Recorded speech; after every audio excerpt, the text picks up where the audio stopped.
The Lord said to him, "What is that in your hand?" He said, "A staff." And he said, "Throw it on the ground." So he threw it on the ground, and it became a serpent, and Moses ran from it. But the Lord said to Moses, "Put out your hand and catch it by the tail."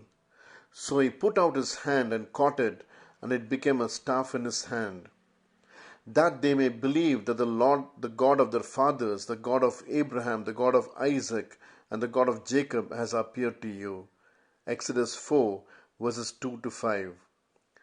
God asks Moses an intriguing question. What is that in your hand? Verse 2. God did not ask this because he did not know that Moses held a staff. We see a similar question in the New Testament in Matthew 15, verse 34. And Jesus said to them, "How many loaves do you have?" They said, 7 and a few small fish. When we give to God what we have, he blesses it. A staff becomes God's staff. In verse 20 we read, "So Moses took his wife and his sons, and he had them ride on a donkey, and went back to the land of Egypt. And Moses took the staff of God in his hand."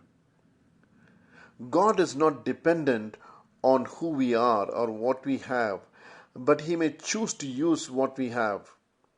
When he uses what we have, the output will be disproportionate to the input. If God could do all that with a stick, imagine what he could do with Moses. And imagine what he might be able to do with you.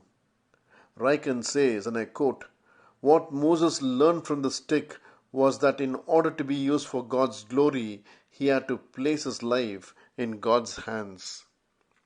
Have a blessed day.